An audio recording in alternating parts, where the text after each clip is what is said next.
الحمد لله رب العالمين والصلاة والسلام على سيد الأنبياء والمرسلين أما بعد. بسم اللہ الرحمن الرحیم.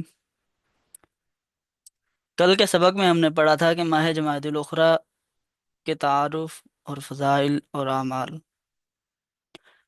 کہ اس کا تعارف کیا ہے، ماہ جمادی الاخری کو ماہ جمادی الاخری کہنے کی وجہ تسمیہ کیا ہے، ماہ جمادی الاخری کی شرعی حیثیت اور تاریخی حیثیت بیان کی تھی. اسی طرح ماہ جمادی الاخری کے اندر جو غزوات اور سرایہ پیش آئے تھے ان کا ذکر کیا تھا. اور سب سے آخر میں ہم نے پڑھا تھا جمادی الاخری اور صدیق اکبر رضی اللہ عنہ کی وفات کے بارے میں اور ان کی خلافت کے بارے میں پڑھا تھا. آج ہم لوگ پڑھیں گے سیدنا عمر رضی اللہ عنہ کا اسلام لانا، سیدنا عمر رضی اللہ عنہ کی خلافت کے بارے میں، کہ سیدنا عمر رضی اللہ عنہ کب خلیفہ بنے اور انہوں نے کیا کیا اپنی خلافت کے اندر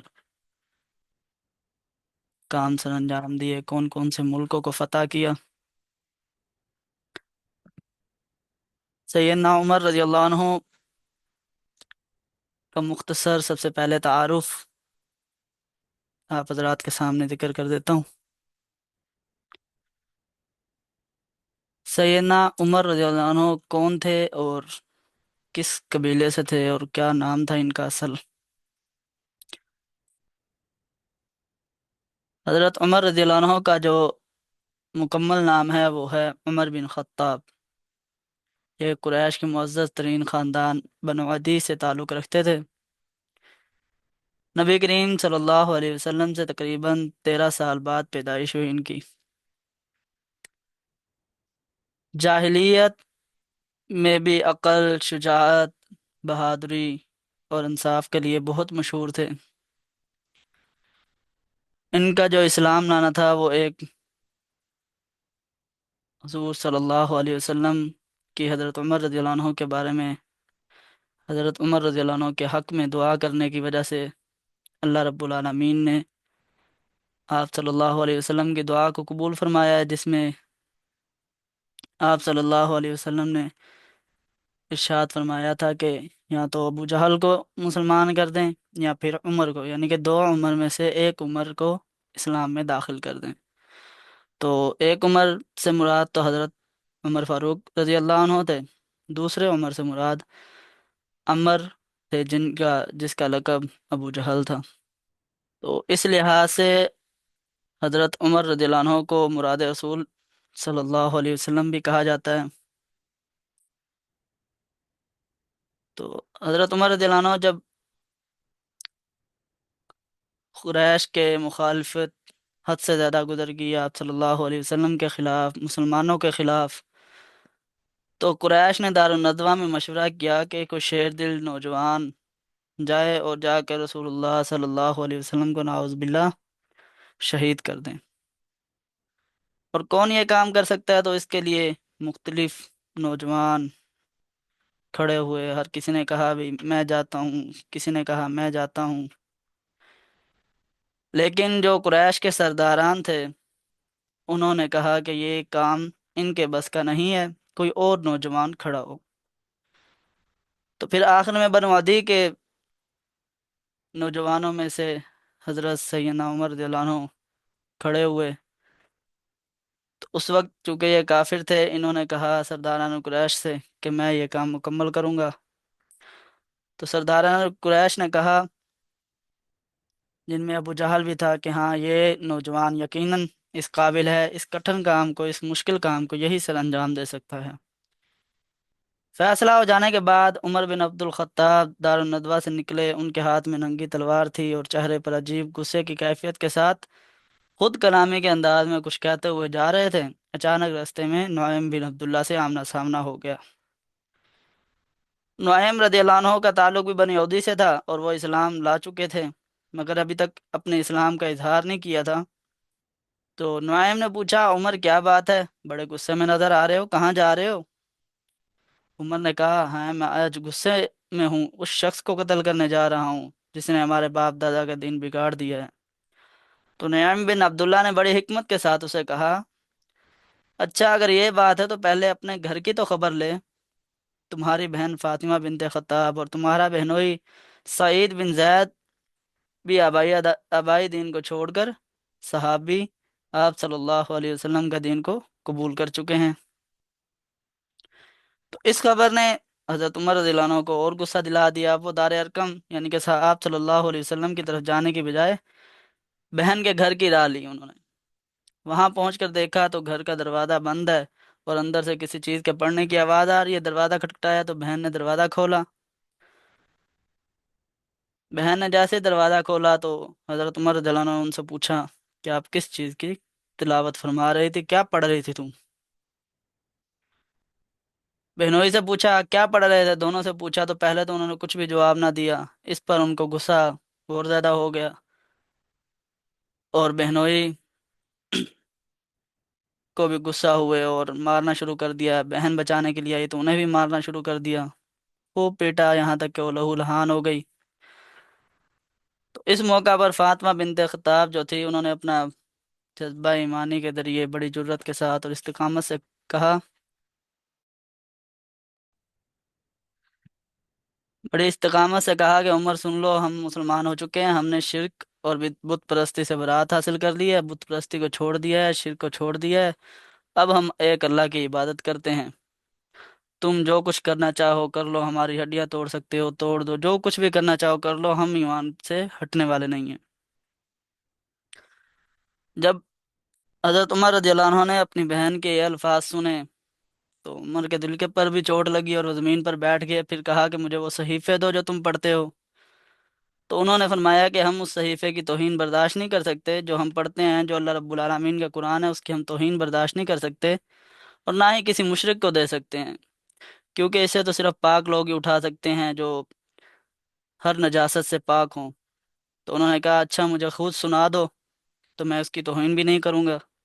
اس وعدے کے بعد حضرت خباب رضی اللہ عنہ کو اندر سے باہر لایا گیا اور انہوں نے سورۃ طٰہٰ کی آیات کی تلاوت کی۔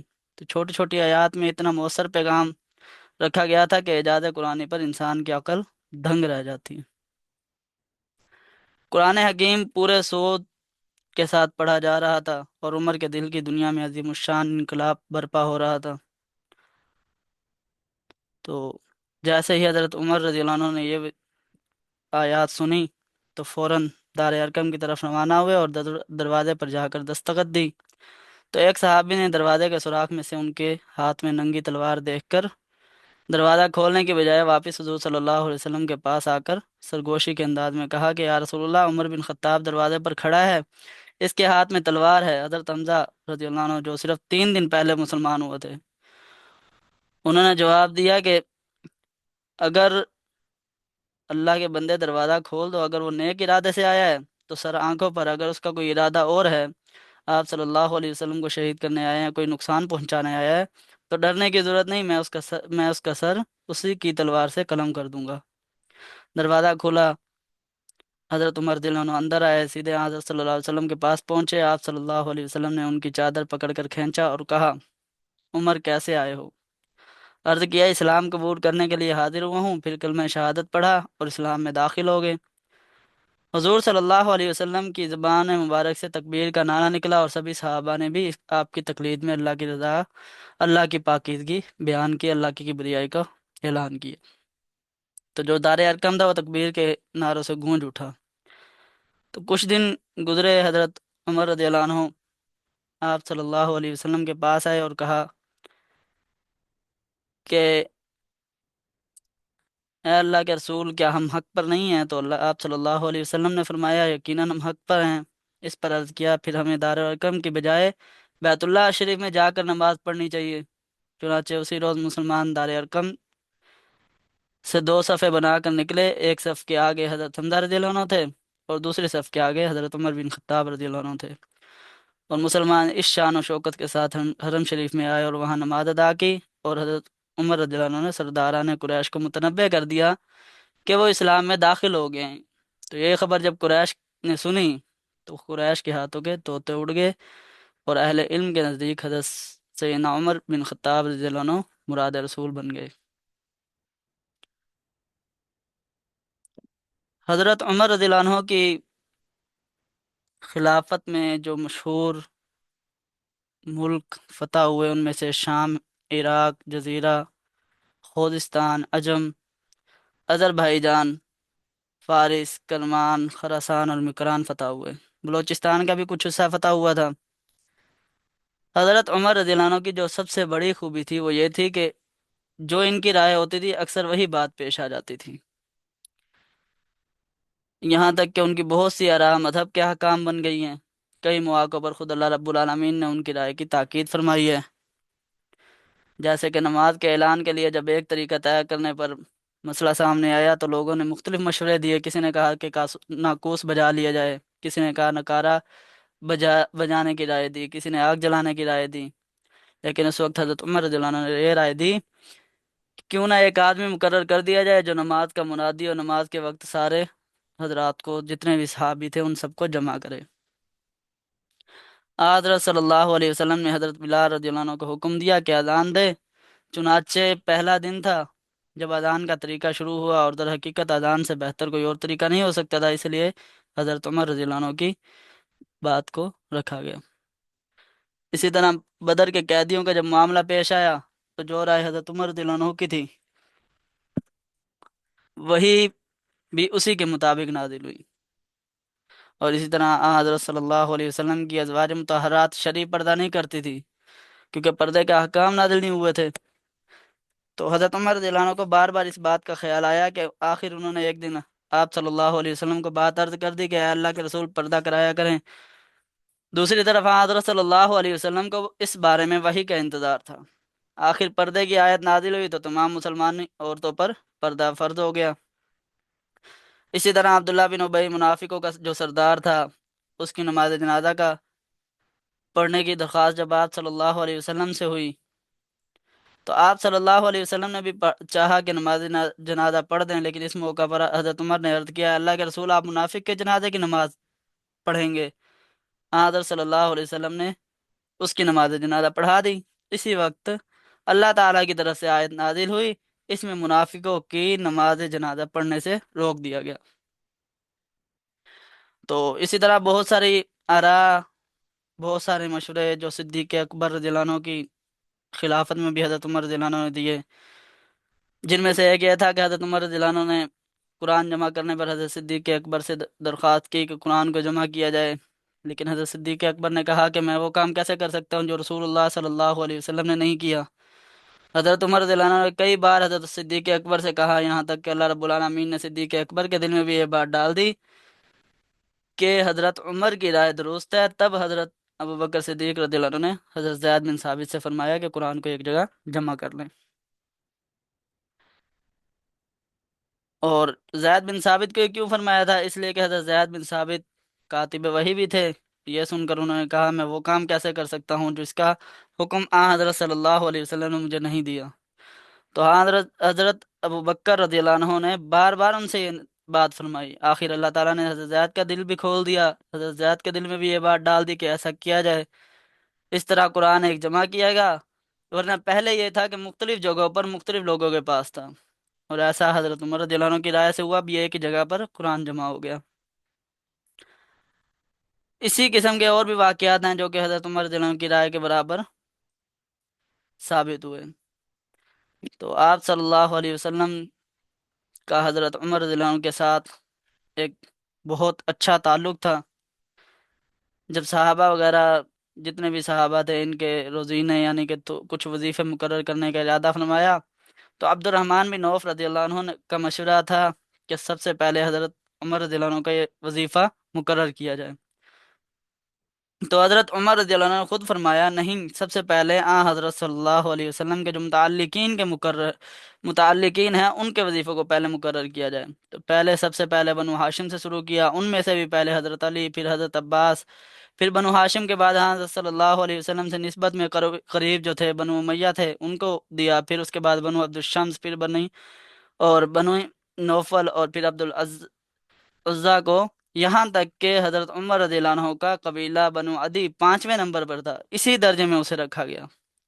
اور اسی ترتیب سے سب کے نام لکھوائے گئے۔ تو تنخواہوں کی مقدار بھی اس ترتیب سے مقرر کی گئی کہ سب سے زیادہ جو تنخواہیں تھی وہ اصحاب بدر کی تھی۔ اس کے بعد جو حضرت حسن اور حضرت حسین، یہ ان کی بھی تنخواہیں اصحاب بدر کے مطابق کی گئی۔ کیوں کی گئی؟ اس لیے کہ اصحاب بدر جو تھے یہ اس وقت چھوٹے تھے، بدر میں شامل تو نہیں ہو سکے، البتہ آپ صلی اللہ علیہ وسلم کے لحاظ سے بھی ان کی تنخواہیں اتنی ہی رکھی گئی۔ پھر اسامہ بن زید رضی اللہ عنہ کی تنخواہ اپنے بیٹے حضرت عبداللہ بن عمر رضی اللہ عنہ سے زیادہ مقرر کی۔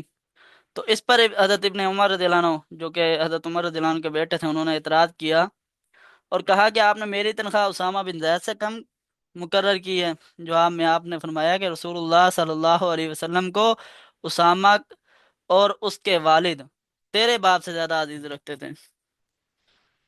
تو حضرت عمر رضی اللہ عنہ حضرت علی کے مشورے کے بغیر خلافت کے کام انجام نہیں دیتے تھے۔ جب بھی کہیں مدینے سے باہر جانا ہوتا، کہیں بھی جانا ہوتا، بیت المقدس جانا پڑتا، تو آپ حضرت علی رضی اللہ عنہ کو اپنا قائم مقام بنا کر جاتے۔ یہاں تک کہ آپ صلی اللہ علیہ وسلم نے اپنی پیاری بیٹی یہاں تک کہ آپ نے اپنی پیاری بیٹی حضرت ام کلثوم رضی اللہ عنہ کو حضرت عمر کے نکاح میں دیا۔ یہ ام کلثوم حضرت فاطمہ الزہرا رضی اللہ عنہ کی بیٹی تھی۔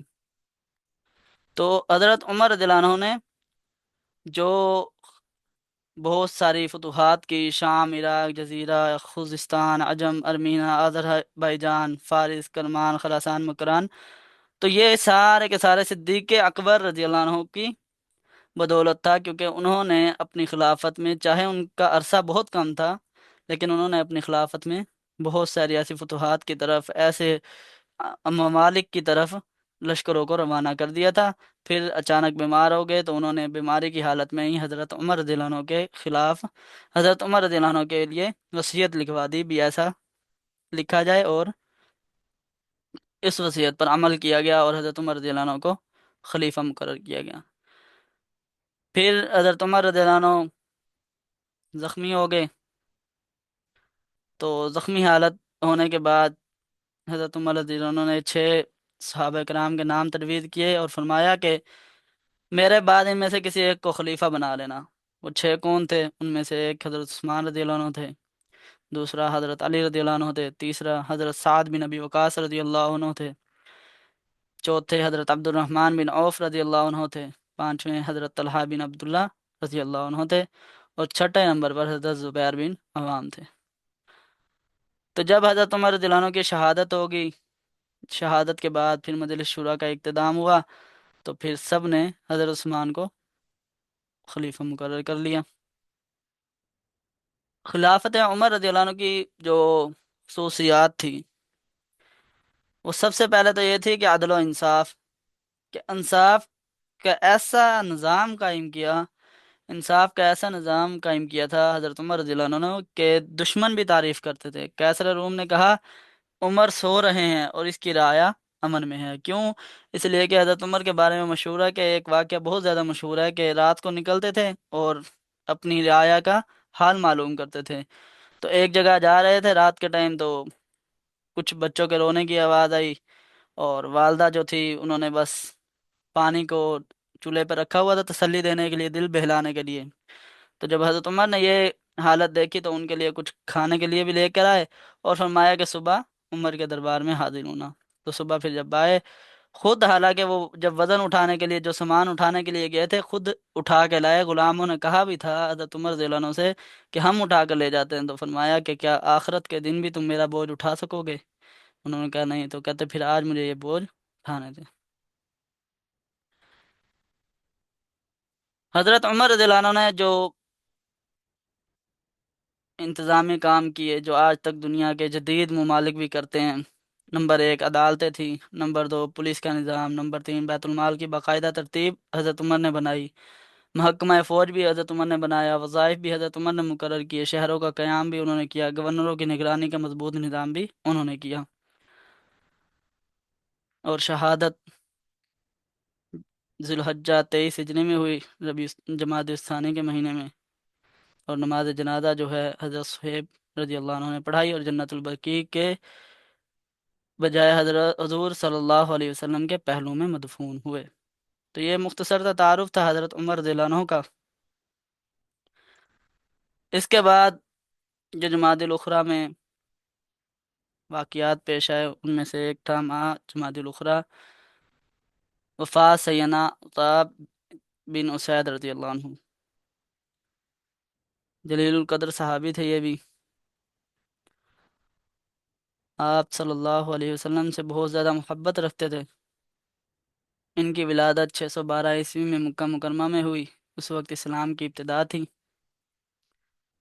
تو اسلام یہ فتح مکہ کے دن ایمان لائے، اور آپ کو حضور انور صلی اللہ علیہ وسلم نے 21 سالہ عتاب بن اسید کو مکہ کا والی مقرر کر دیا۔ 21 سال عمر تھی، مکہ کا والی مقرر کر دیا، اور ان کا روزینہ جو تھا ایک درہم قرار پایا کہ جو ان کو وظیفہ دیا جائے گا روزانہ، جو وظیفہ ہوگا ایک درہم ہے۔ معاذ بن جبل کو مکہ والوں کے لیے اپنا نائب مقرر فرما دیا۔ انہوں نے حکم دیا کہ لوگوں کے دین کی باتیں بتائیں اور قرآن سکھائیں۔ پہلا حج جو کیا تھا 24 ذی القعدہ 8 ہجری کو، آپ صلی اللہ علیہ وسلم اور ان کے صحابہ، آپ صلی اللہ علیہ وسلم کے جو صحابہ کرام رضی اللہ عنہم تھے، مدینہ منورہ میں داخل ہوئے۔ عطاب بن اسید سب سے پہلے شخص ہیں جنہوں نے اسلام میں امیر ہو کر حج کیا۔ اس سال مسلمانوں نے بھی حج ادا کیا اور مشرکین نے بھی اپنے طریقے پر حج ادا کیا۔ صدیق اکبر کی نے اپنی خلافت میں مکہ کی عمارت بھی پر عطاب بن اسید مامور تھے، انہیں واپسی بحال کر دیا۔ تو ان کا وفات کے بارے میں بعض مورخین تو کہتے ہیں کہ حضرت عمر رضی اللہ عنہ کے آخر میں وفات پائی، جبکہ بعض کہتے ہیں کہ صدیق اکبر کی وفات کے دن، یعنی کہ 624 عیسوی میں آپ کی مکہ مکرمہ میں وفات ہوئی اور وہیں مدفون ہوئی، یعنی کہ جہاں ایک طرف حضرت عمر رضی اللہ عنہ کی خلافت قائم ہو رہی تھی اور دوسری طرف ان کی وفات ہو گئی۔ ان کی جو فضیلت و کمال ہے وہ سب سے زیادہ یہ ہے کہ کم سنی کی موت نے عطاب کے جو علمی کمالات کو چمکنے کا موقع نہ دیا۔ اس کے باوجود جو ارباب سیر ہیں انہیں فضلائے صحابہ میں شمار کرتے ہیں۔ چند حدیث نبوی بھی ان سے مروی ہیں، عطا اور ابن مسیب نے ان سے مرسل روایت کی ہے۔ نماز باجماعت کے بارے میں اتنے سخت تھے، اتنے متشدد تھے کہ مکہ کے زمانہ میں قسم کھا کھا کر کہتے تھے کہ جو شخص جماعت کے ساتھ نماز نہ ادا کرے گا اس کا سر قلم کر دوں گا۔ جماعت سے غفلت منافقوں کا کام ہے۔ اہل مکہ نے ان کے ساتھ اس سختی سے گھبرا کر حضرت صلی اللہ علیہ وسلم سے شکایت بھی کی تھی کہ آپ صلی اللہ علیہ وسلم نے کس بندے کو ہمارے اوپر عامل بنا دیا ہے کہ جو نماز کے معاملے میں اتنی سختی کرتا ہے۔ عہدے داروں کے ہدایہ اور تحائف وغیرہ جو تھے ان سے یہ بچتے رہتے تھے۔ ویسے تو جو عہدے دار ہوتے ہیں ان کو ہدایہ اور تحفظ سے اپنے دامن کو بچانا بہت مشکل ہوتا ہے، لیکن عطاب باوجود یہ کہ کئی برس تک مکہ کے عامل رہے لیکن اس سلسلے میں کبھی کوئی چیز قبول نہ کرتے۔ ایک مرتبہ کسی نے 2 چادریں ہدیہ کی تو انہیں بھی لے کر انہوں نے کیا کیا، اپنے غلام کو دے دی جس کا نام کیسان تھا۔